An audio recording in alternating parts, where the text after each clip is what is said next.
Main રસ્તો જે જોડવાનો છે તે હજુ સુધી જોડવામાં આવ્યો નથી. ત્યાં આગળ બસ જઈ નથી શકતી, બાઇક નથી જઈ શકતી, ફોર વ્હીલ નથી જઈ શકતી. બધાએ જવું હોય તો ડાયવર્ઝન કરીને ફરીને જવું પડે છે. ગટરો રસ્તા ઉપર ઉભરાય છે. બરાબર. હવે પાલિકાને મેં જ બતાવ્યું કે હવે આ ગટરો જે ઉભરાય છે કે આ તમારા પાલિકા પર મૂકી ગયા અને ખારકુઓ સાફ કરીને કે એનું ગમે તે વેસ્ટેજ કરો, એ લોકો તરફથી પ્રોપર કંઈ જવાબ મળતો નથી. એ લોકોએ અત્યારે એવું કીધું છે કે 20 દિવસની અંદર આ રસ્તો તમને ખાલી બસ ચાલુ થાય એટલું કરી આપશે. આરસીસી રોડ બનવામાં 4 મહિનાનો સમય લાગશે. વરસાદનું પાણી પડે પછી દબાઈ, રસ્તો દબાઈ, જે જીયુડીસી વાળાએ કામ કરેલું છે ગટરનું એ ખોડાઈને દબાઈ પછી એના ઉપર આરસીસીનું એ થશે. એ પ્રમાણેનો જવાબ મળ્યો છે. એટલે હવે 20 દિવસ પછી રાહ જોવાનું રહ્યું કે કેવું થાય છે. 2 દિવસ પહેલાની જ વાત છે, મારી બાજુમાં ગટર ઉભરાઈ ગઈ છે.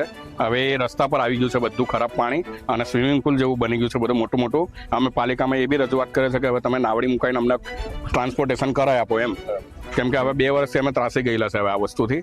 તો આનું હવે નિરાકરણ એવું કહી છે કે હજુ 20 દિવસ અમને આપો, એક લેયર ચાલુ કરાવી દઈશું. તો ત્યારે અમે એ જોવા માંગશું કે 20 દિવસમાં કામ કરશે કે કેમ. ઉટિયાદરા રોડ પર જે છે ભૂગર્ભ ગટરનું કામ જીયુડીસી દ્વારા જે હાલ કરવામાં આવેલું, જેના કારણે રસ્તાનું નુકસાન થયેલું હતું. જે રસ્તો સરકારની શહેરી સડક યોજના અંતર્ગત જે ઝડપી પૂર્ણ થાય એ બાબતે લોકોની રજૂઆત હતી. નગરપાલિકા દ્વારા આ રસ્તો તાત્કાલિક પૂર્ણ થાય એ માટે એજન્સીને સૂચના આપવામાં આવી છે અને જલ્દી એનું નિરાકરણ લાવવા નગરપાલિકા પ્રયત્નશીલ છે.